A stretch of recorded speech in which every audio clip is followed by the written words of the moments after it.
So this is my 2023 Nucanoe Flint that just got done rigging out. I figured I'd make a video for my fellow Flint owners so you can check it out. So we'll start with the front. I got the Motor Guide xi3 with the GPS and the quick release mount.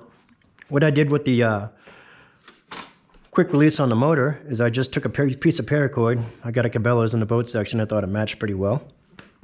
And I just tied a knot, put a stainless washer on there and some shrink wrap to protect it from chafing. And over here, the handles, I got at Atwood Marine. I don't know what they're called, but they're shaped like a seagull, and they fit absolutely perfect inside of the scupper drains.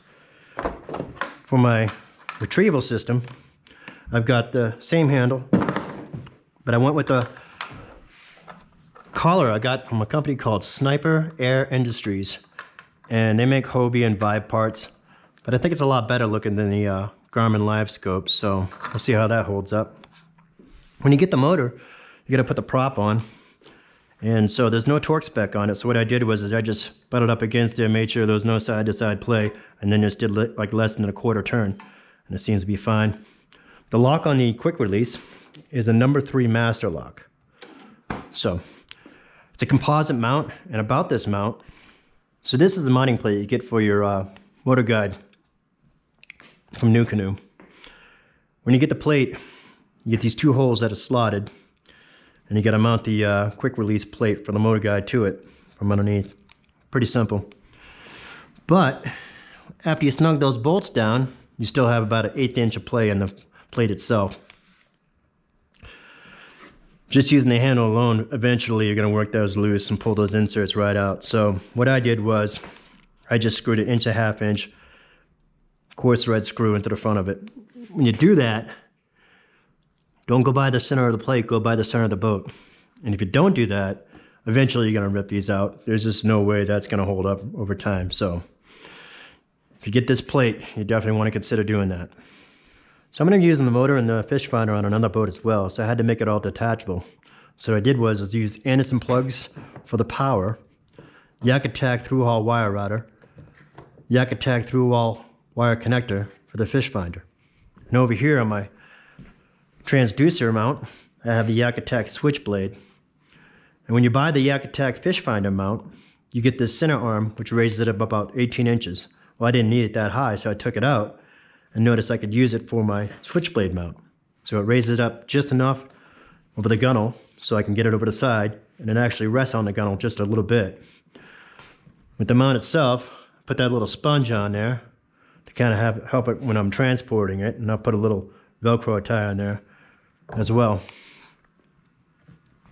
On the extra cord and stuff, what are you going to do? It's nothing you can do about it. I was able to put the sheathing on there and hide the fuse and whatnot, but I'm not willing to cut those cords or the motor cords, so the next guy I sell them to will be happy I didn't. So over here I got a GoPro mount, I got my forward cleat, I got my rod holder, got my fish grips, and inside this bag I've got all my fishing gear, waterproof jacket, waterproof pants, food, first aid, whatnot, all in this bag at my feet. Over here, got my hook retrievers, an extra leash. I took those rubber things out that look like that out and put the tethers on here instead. And my zigzag cleat. The seat is just okay. Hence why I have the cushion. But it's nice and big and I can move around. Okay, this may be my favorite accessory that I've bought yet for the kayak. And it's this Yak Hacker seat bag. I've got extra stuff in here, lines, gloves, everything I need. Put my wallet, my keys inside of this thing here, my phone. And inside here I've got a whole change of clothes in case I dump it over. And then I got my flag. So this thing is pretty awesome. It's not going to keep the water out, but it will long enough for me to flip the kayak back over again. So back here I have my anchor, my other through-haul connections, my safety tether, which will attach to my PFD, or if I want I can wear this ankle bracelet. I run my straps for my cart through these cleats right here, and it positions the cart perfect underneath the hull of the boat. So I'm pretty happy the way this all turned out with the big pigtails and whatnot. So this is my DIY power box. It's a Plano field box. You can see I used more Anderson connectors, a Yakatac through-hole wire connector, and I've got a Nucanoe USB power port on there. This is a Nucanoe track strap, which works perfectly for the box. The box itself just fits perfect between these tracks. It couldn't be a better fit. Inside the box, I've got an Amped Outdoors 60 amp hour Kayak Edition, totally sealed battery. I've also got a Nucanoe 10 amp hour, totally sealed battery. The Nucanoe will power my fish finder for about 30 hours. The Amped Outdoors battery will power my trolling motor for about 10 hours at variable speeds, running about half or less. I've got a charging cable right here for my charger. And if I have any problems with power in this box, I can bypass it with this pigtail. Also on the top of the box, I have a 50 amp breaker, which is what the motor guide calls for. I've got a voltmeter. I've got a Nucanoe two-way splitter so I can run externally and power up 2 plugs. Some dielectric grease and a little snowboard tool, which I can unattach the battery with and whatnot. So, pretty convenient. So I got some things together that are going to be key components to doing this job correctly. What you're going to need first is one of these step bits. And they're pretty sweet. This one's about $80. You can get them cheaper, but this will cut through sheet metal. Another thing you could use is a spider wire and a 1-ounce sinker for routing your cable through the hull after you drill your holes. You're going to need a heat gun, test light.